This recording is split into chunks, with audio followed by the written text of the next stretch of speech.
Well, my name is Todd Noack. I'm the Director of Life Connections Peer Recovery Services, a peer-run organization here in Iowa. And I have Caitlin Hamilton. I'll let her introduce herself. Hi, I'm Caitlin, and I'm a peer bridger, and I work on the subcontract with Life Connections Peer Recovery Services, and I work on the Iowa Peer Workforce Collaborative. So we are tasked with supporting our state's peer support training, ethics, supervisor trainings, and offering TA to different agencies that want to implement peer support. So one of the things that, can everybody see my screen, my PowerPoint? Awesome. All right, one of the things that we wanted to talk about in this was the peer bridging and what that is like. There are some states that do this, some states that do it more than others. So you might want to ask, what is that peer bridging model? It's transitioning from inpatient services, maybe even jail, to outpatient treatment. Is both difficult for many individuals, whether they're struggling with mental health issues or whether they're not struggling with mental health and or addictions. Excuse me. Oh, excuse me. While peer support is addressed this in many ways, right, through community mental health centers, wellness centers. The oldest and more reproduced program is known as the Peer Bridger. And it was first introduced in 1994 by the NAPRS, New York Association for Psych Rehabilitation Services, to provide support for individuals with long or repeated psych hospitalizations as they transition back to their communities or their homes. And we like to think of it as, you know, when we go in, I've had to go in for 3 back surgeries when I got out. I didn't just go back to my job. I had to have support along the way. So it's that support network bridging you to the more permanent services, and learning to have resources and building that relationship amongst the peers. So what is the bridging model of peer support? It's obviously, we want to do outreach and engagement with agencies and the individuals, even with crisis stabilization. Having crisis stabilization is very important, and whatever that crisis looks like or that stabilization looks like for that individual.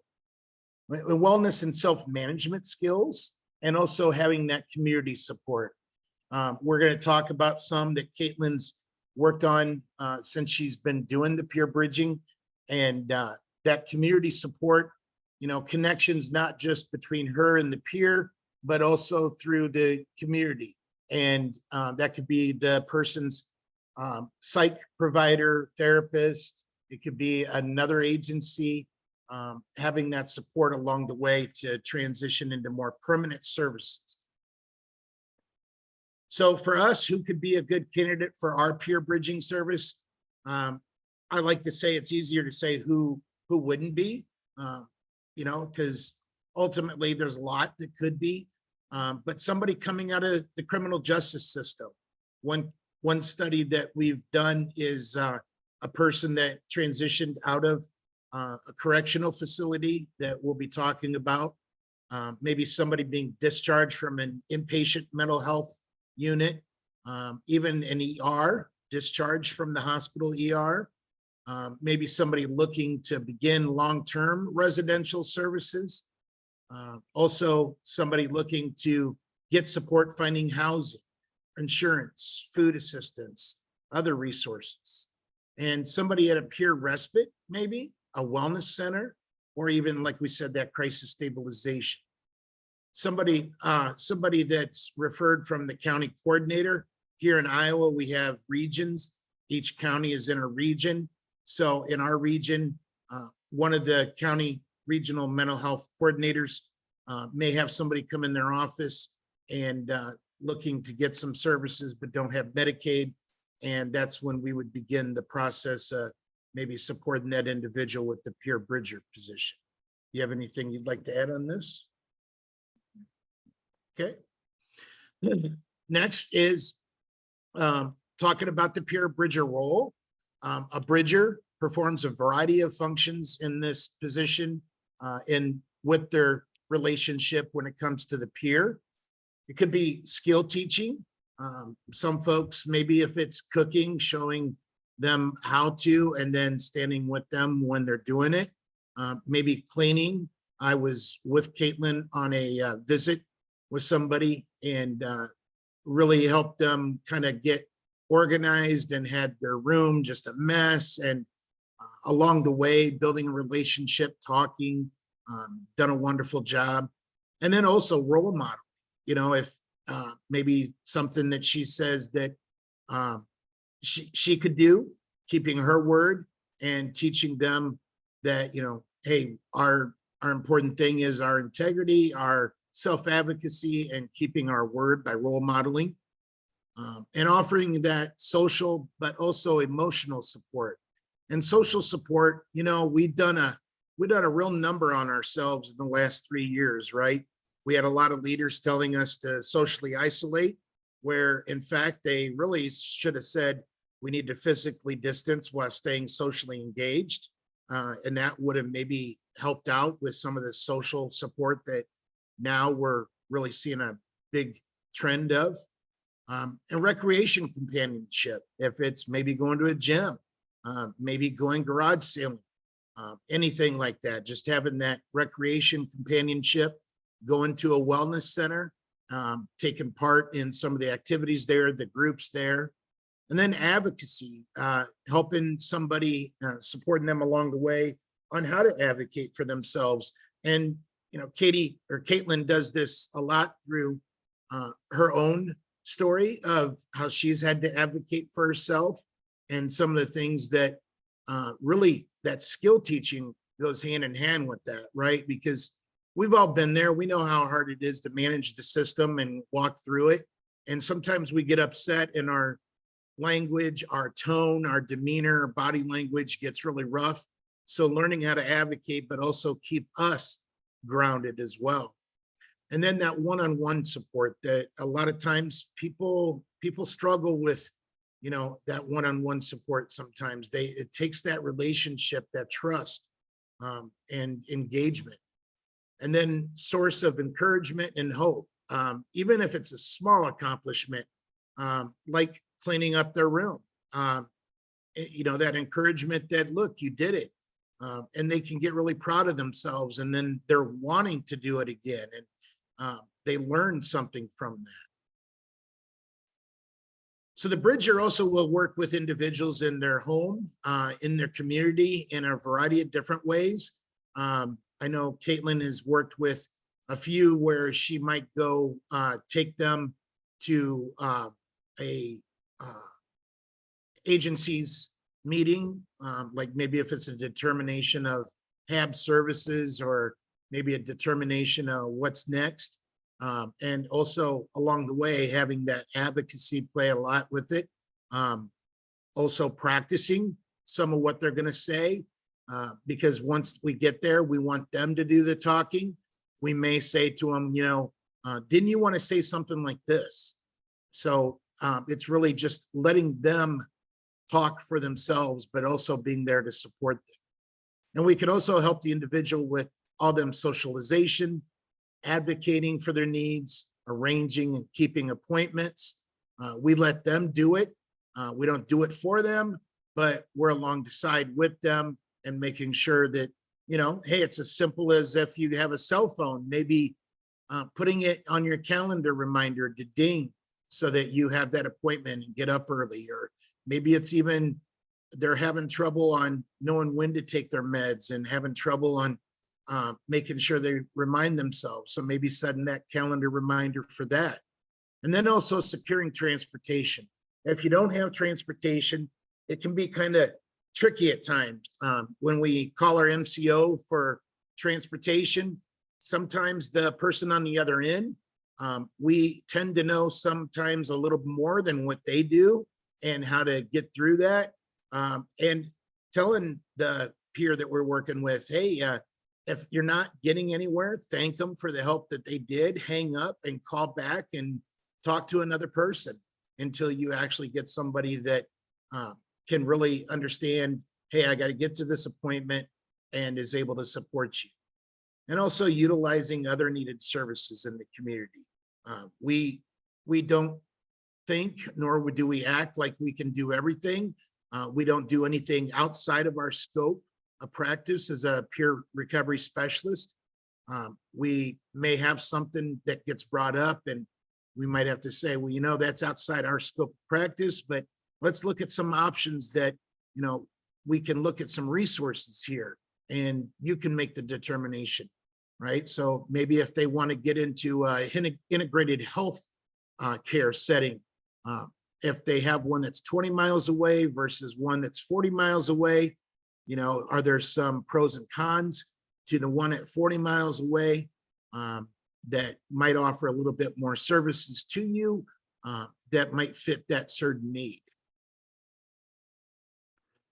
So I'm going to actually have Caitlin talk about this slide. This is the typical bridger relationship that develops when we're following this pattern, and how it would happen to be when these segments take place, that she gets a referral and some of these things that to kind of take shape the form. Talk about that. Sure. Okay. So the very beginning is the personal relationship building, emphasizing the development of the trust, mutual respect, encouragement, and emotional support. And so, of course, that's the beginning of your relationship with the peer.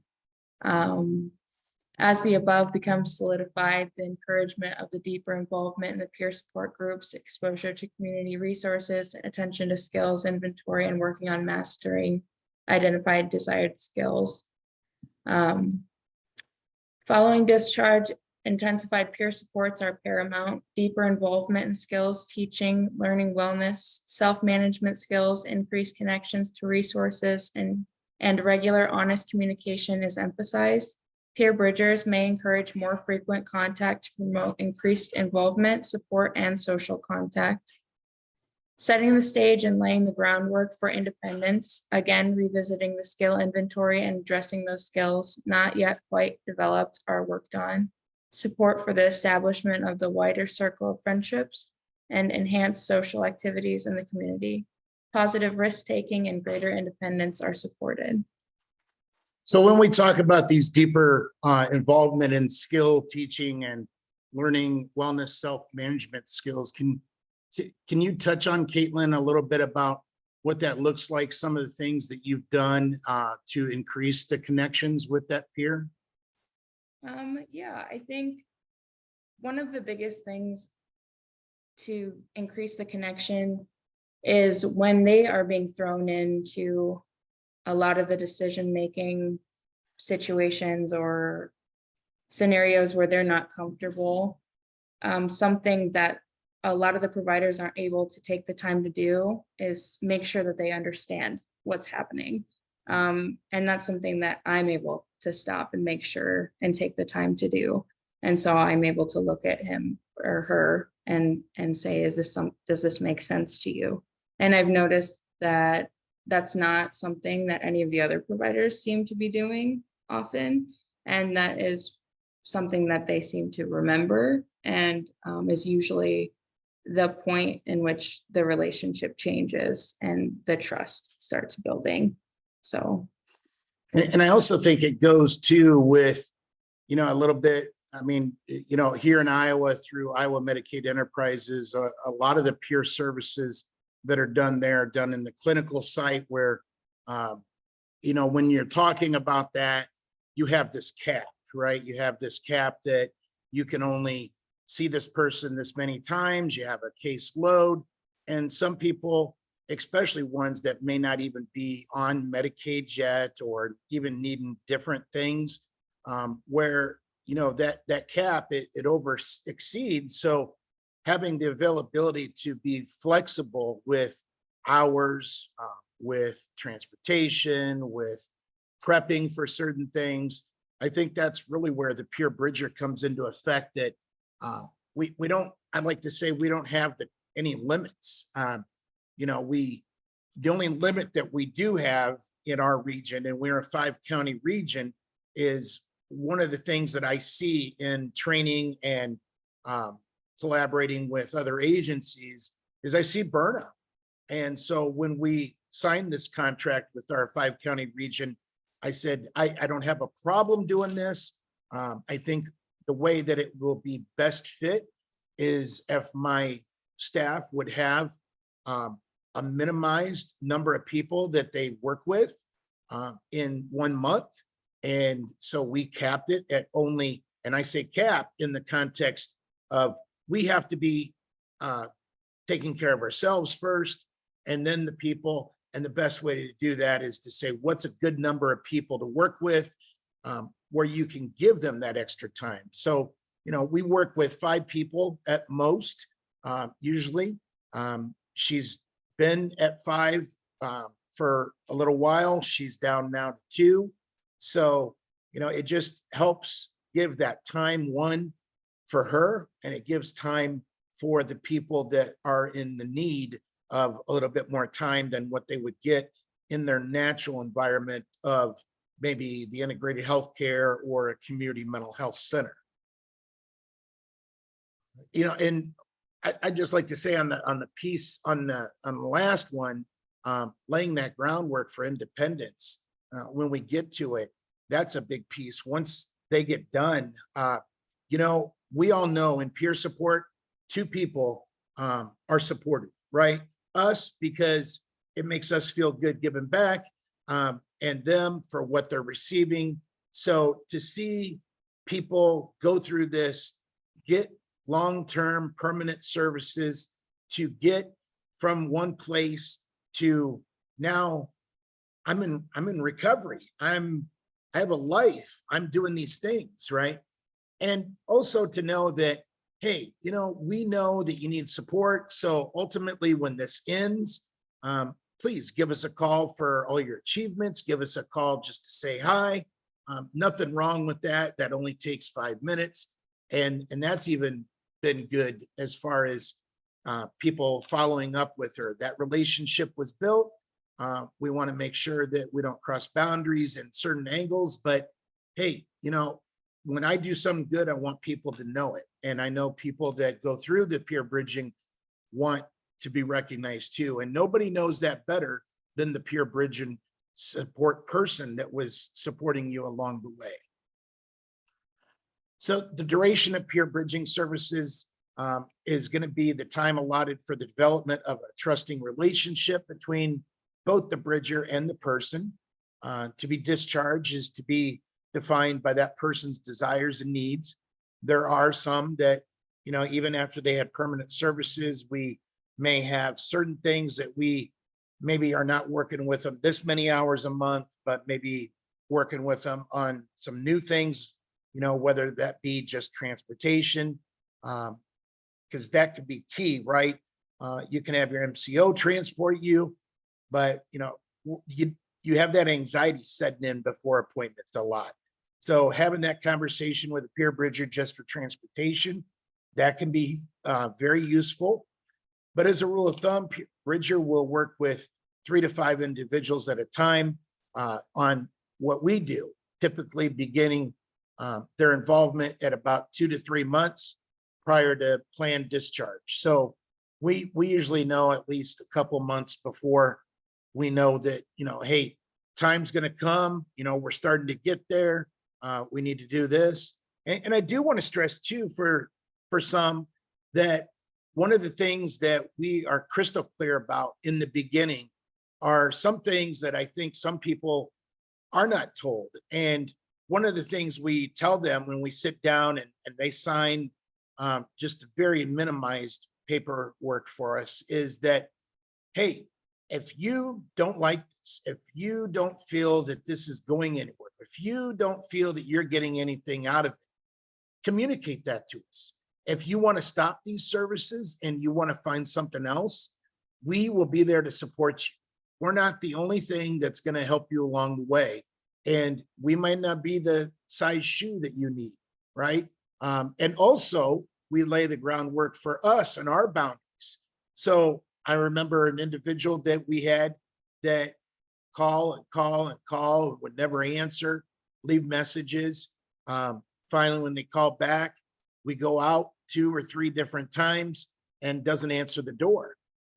We lay that groundwork that, hey, you have the right to stop these services, but also understand that, if you're not following through, even though you say you want them, we may have to depart and, do what we can to find some other services that might fit you a little bit better. So what is the ultimate goal when we're working with somebody is the goal of this project is to provide any hospital residents, any jail residents, anybody coming from maybe living on the street, homeless, with a peer bridger for intensive personal support in preparing for maybe discharge. So maybe going up to the hospital and working on a plan. And then after getting out of the hospital, working on them things that we came up with for that plan, because I know a lot of times when I thought I was ready to leave the hospital, I wasn't really ready to leave the hospital because I walked out of the hospital with the same amount of stuff that got me into the hospital. So having them things available is always good prior to that discharge. Also, we have worked with at least 3 to 5 people in the jail system that before they're going to be getting out, before they even come up on release, or maybe even the judge says, hey, you need to have some sort of service in place, working with them prior. What is the plan for when you get out? Where are you going to go? What is it that you need? How can we support you? Having that in a plan and then following through with that plan when we do get out either home or to the next place is going to be a good starting point, because we have a lot to cover and sometimes don't have much time to cover it all together. So I know a lot of places that do peer bridging have different levels of what they're paid. One of the things here in Iowa, this is a whole nother session for a conference, is in our state, our reimbursement rate for Medicaid is very poor. No matter if I'm working with an individual 12 times in a month or 2 times in a month, well, 4 times in a month, all I can be paid at the agency is $150. So basically what it is, it's $12.50 every 15 minutes with a cap of up to $150. Anything past that agency, if they do provide any alternative or longer support from that peer, then the agency has to take that loss. So when going into this with our region, we wanted to set some guidelines besides, how many people we would serve at a time. We also said, hey, there is this $12.50 every 15 minutes with a cap of $150. We don't bill Medicaid, but in order for us to do this, do it the right way, we would like to see the same. That is what it's being paid across the board in Iowa. However, we want to discuss the cap. So our region was very negotiating and collaborative with us and said, we just won't put a cap on. So no matter what, if a person's given 20 hours a month to work with, or if the county says, hey, I want you to work with them 30 hours a month, there is no cap. This year was our second fiscal year of this contract. And they thought, this should be just like any other job. We want to give you an increase. And I didn't really want to come up with the number because, you usually get lowered anyway. So I said, you shoot me a number. So they said 13 every 15 minutes. And I was very ecstatic. I was thankful. And they really see the value of this, where in normal circumstances, that person may have fallen through the cracks, not got anywhere. And, even 5 people a month working through this program can be very beneficial, right? I like to say, if I go to work and at least one person gets something out of what I've done today, at least I've done my job. And it's the same here. So I know this is different across the board for every state, depending on the agencies and what they want to negotiate. So then we talked about measures, right? We need to see how are we going to measure that this is actually working. So with us getting some of our national support through Doors to Wellbeing in the past, we've been able to come up with some measurements and documentation that is not strenuous on paperwork, but it does show some, that some measures are being accounted for and held here. I got an example of it here. The agency up in the top, the role. This is something we developed with our region together. How much it is, where we report it to. And the first one, outputs, met with John Doe at, we would put the location, include details of what was accomplished, discussed, decided, etc. Include information about next scheduled visits, the amount of time spent together during the visit, and any other request from the actual peer. There's been very little request from the peer. One of the biggest thing is, I think, outside the time is the drive time, which is just counted into the hourly rate. So if it takes an hour to get there, it's billed at an hour for increments. So we would put the number of individuals that were referred to us, which again, that would never go over 5. Put the name, put the number of hours we worked with that individual in that month, put their age, their gender, however they would identify themselves, and what county, because then this is taken to the region and given a report on the regional governing board every month.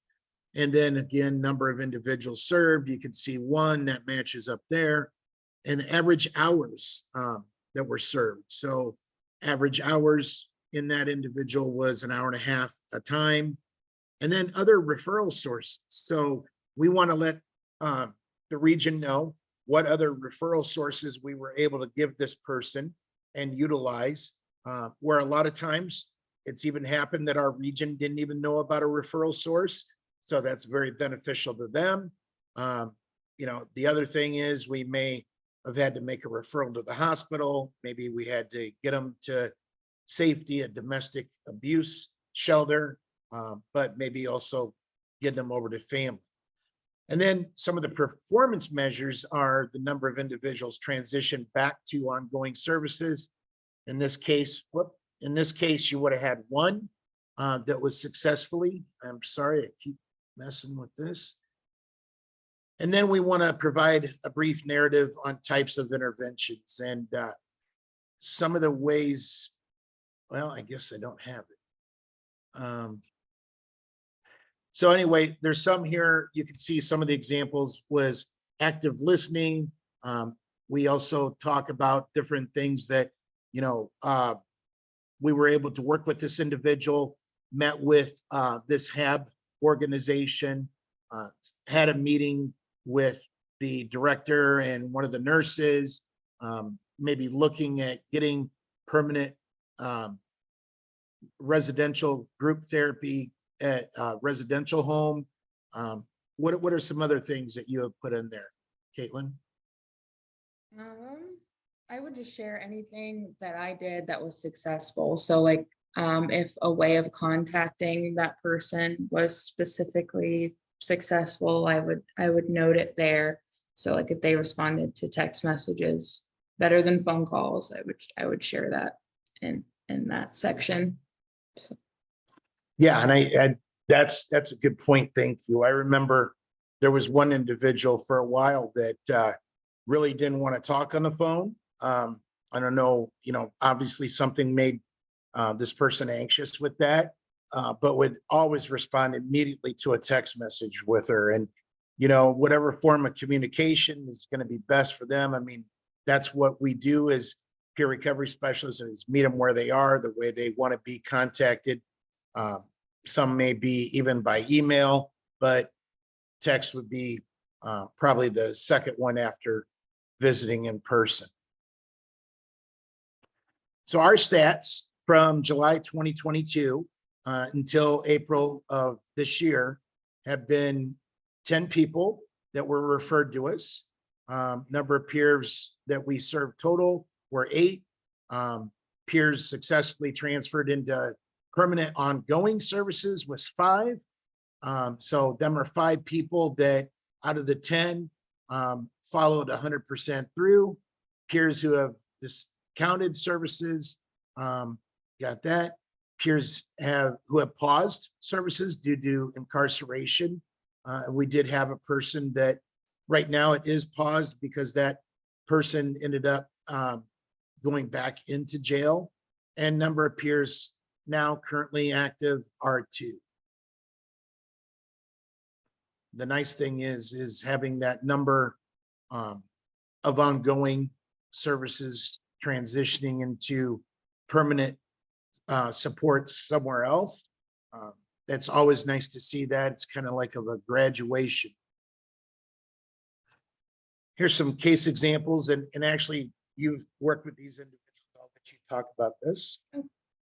So this case example that's on the PowerPoint is about one specific individual that we served this past year. And this individual served a 5 or 6 year sentence in a prison, which, as you can imagine, coming out of prison after that amount of time can be very shocking, especially if you don't have a good support system coming out, which he didn't. And so upon being released from the prison, he was kind of, I don't like to say it, but he was dumped back to where he was prior to being arrested and prosecuted. And within a month of being released, he had already been involved with the police and had attempted to commit suicide, just because of lack of, the resource. He had not been connected to any resources. He didn't have a support system. There just a multitude of issues in that scenario. And from there, he was hospitalized and then sent to an access center within an hour of our location. And from there, he was hooked up with our case coordinator in our county, which is when I got a referral. Once I got the referral for this individual, we were able to start working together. And that's when we were able to start reintroducing this individual to, I think, the world, which was exciting for them. This is the point after, I mean, this was 2 months after they were reintroduced to the world, and they were finally able to start buying clothes, that they liked, and they were finally able to start shopping and exploring the new area that they were living in.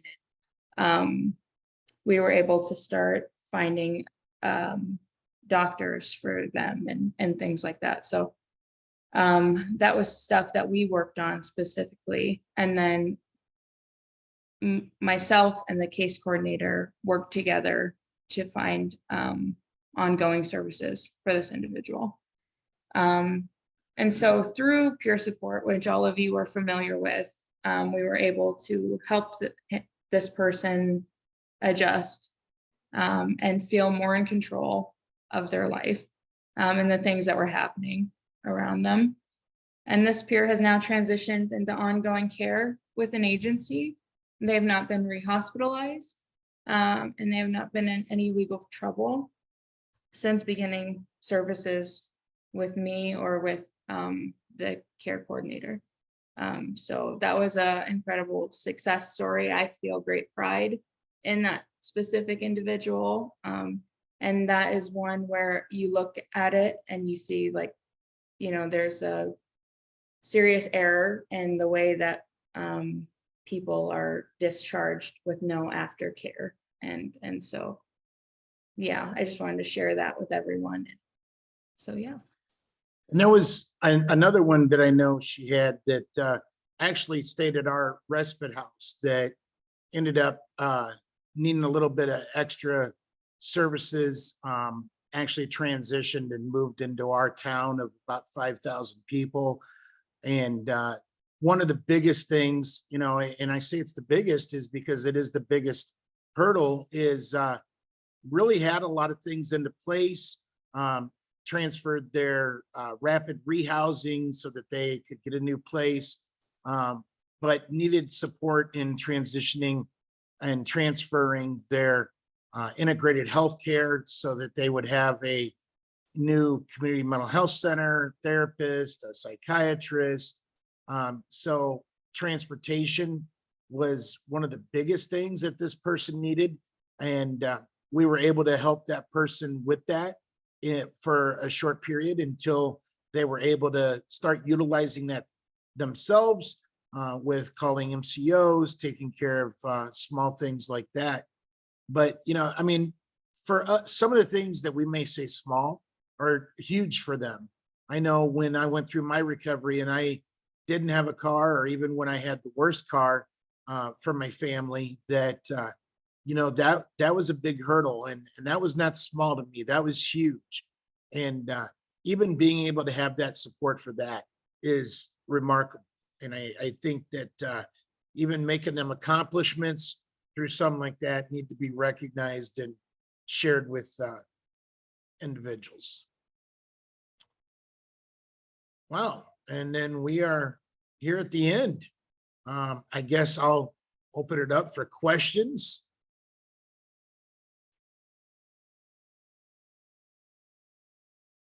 Stop the share.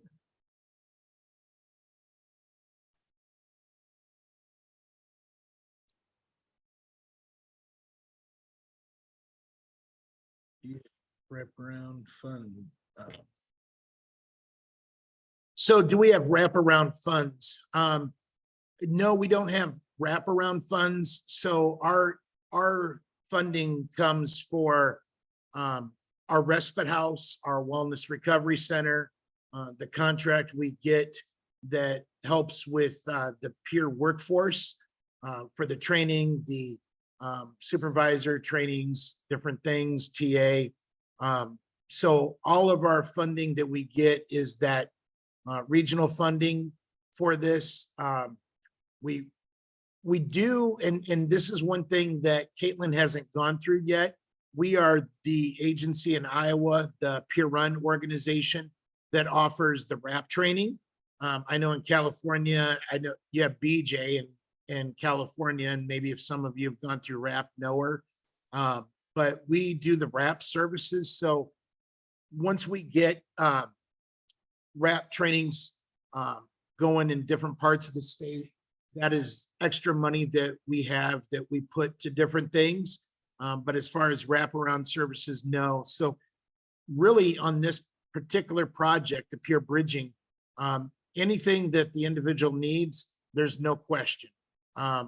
We actually also set the tone between us and the care coordinator of that region, of that county, on how many hours we think this individual need. We go in with that individual the first time and we talk to them about what it is they really want. We have an idea of what it would take, travel time, other appointments, and we say, okay, this is what we believe. And 9 times out of 10, they usually give us a little bit more than what is needed. When we work with them, we don't have any money to fund things like their bus fare, clothes, or food, but we do. Those are the things that we work on getting them set up with. And so one of the first things that we do is set them up with those resources, and things like food stamps and their insurance and the food pantries and things like that. Yeah, there was an individual that you worked with that you took this person clothes shopping, and I think it may have been that same one that was incarcerated, and you said that they just had fun. I mean, it was maybe, you know, like a thrift store, but still this person felt they had their own clothes. They didn't have something that somebody was giving them. Yeah. They were able to express themselves in that moment, which if you think about it, they hadn't been able to in that 5 or 6 years. So it was a good time. Any other questions?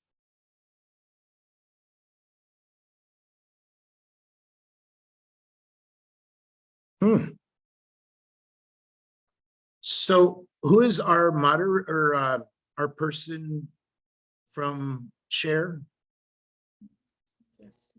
Is it Justin? Is this, oh, Yes, it is. Justin, are you there? Justin, yes, I am. How can I help?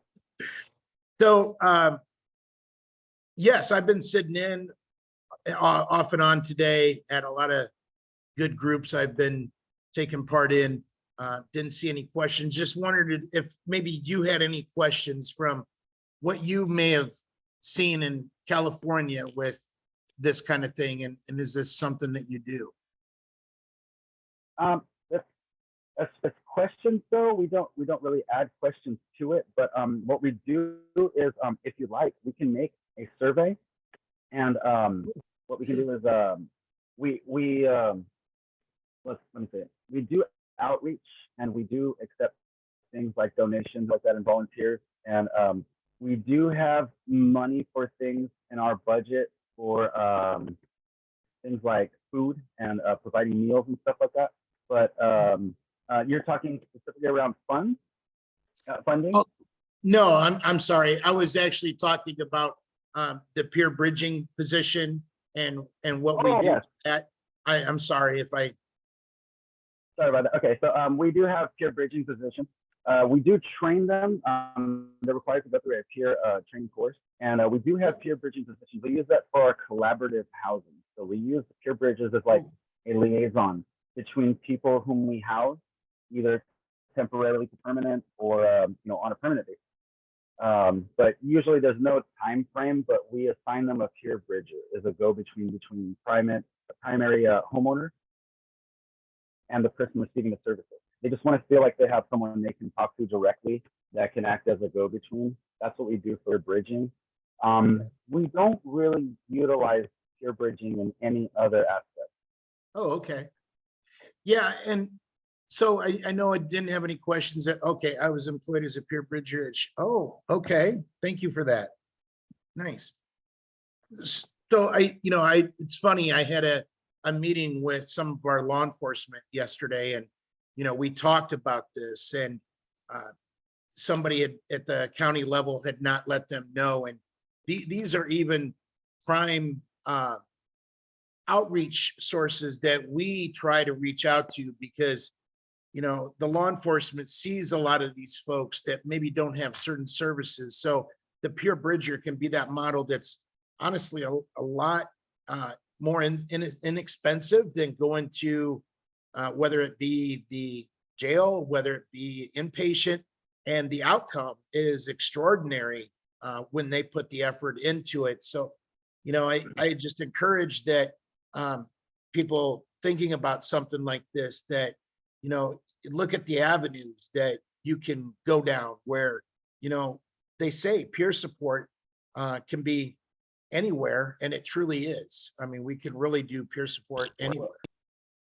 And we do know that recidivism, when you offend and you're likely to reoffend, and that rate is recidivism. We do know that it goes down drastically as far as like incarceration, as far as mental health hospitalizations, as far as even medical hospitalizations for things other than mental health. We do know that it goes down drastically, even for people with cancer, if they have a support network around them. We've seen just, identifiable characteristics, provable numbers. It's just, there's nothing that says that doesn't work, and there's everything that it does. Yeah.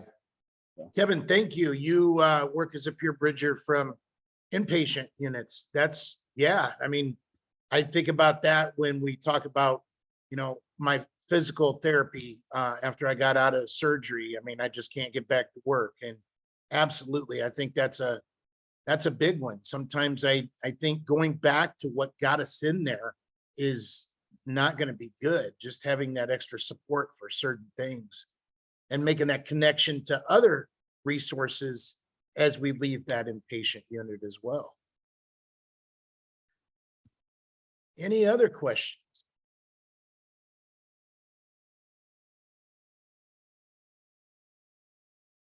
Well, if not, I thank you for attending. I know we got done about 10, 15 minutes early. Yeah, other than that, thank you very much.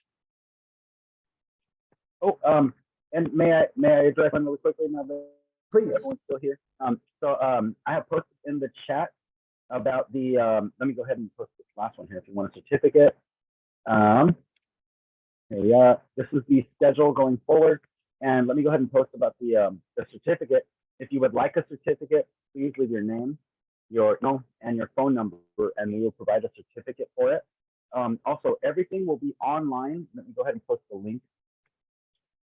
It will go to your email. It will be available after you edit it for time. And let me go ahead and I had it copied. Let me go ahead and find it really quick. Where'd it go? There it is. We also here's our donation page. These are things that make pre-conference like this possible. Not required, obviously, but we'd love to have anything you could spare. And then also here is the link. You go ahead and copy this.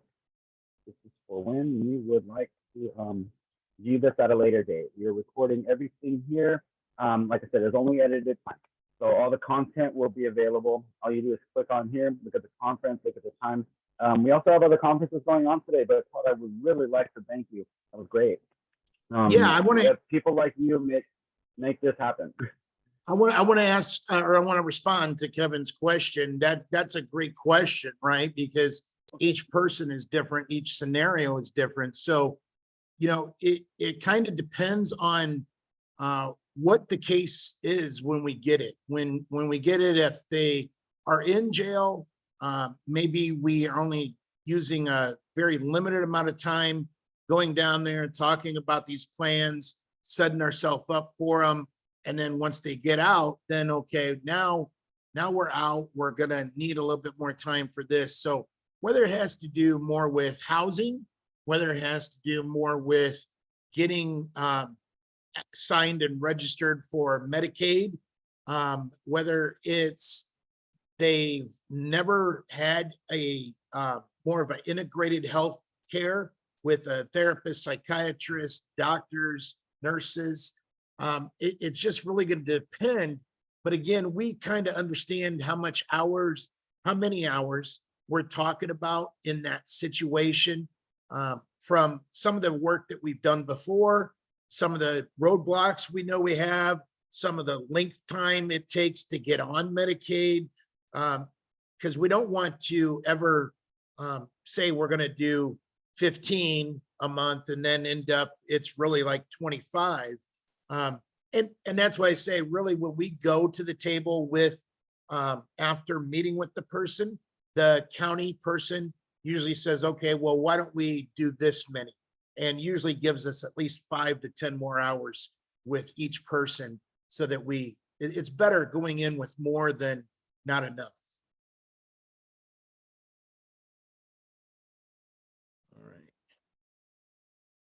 Any other questions? Well, this gives you some time to get that break. I'll actually be back on the conference. I'm going to be part of the peer respite panel. And if you join that, look forward to seeing you again with all the other peer respite on. Thanks again. Great, and everyone, thank you for attending. Todd, thank you so much. And yes, we will be having a peer respite right after this. It's the peer respite conference presentation, and it will be in this room. You can either stay logged in or log back in. Oh, but it will be the same. Let me see here. I believe it is in this room. Let me make sure first. I'm going to check the schedule real quick. It might actually be in a different room than you want. I thought it was in this room, but yeah, make sure. Oh, I'm sorry. yeah. 315 in this room is reach your pathway to meaningful activity, Right. And that is the next one. Wow, Tranquility. I really gotta. That's okay. Gotta get that in. It's in the tranquility. Yes, you're right. Awesome. All right. Well, thank you, everybody.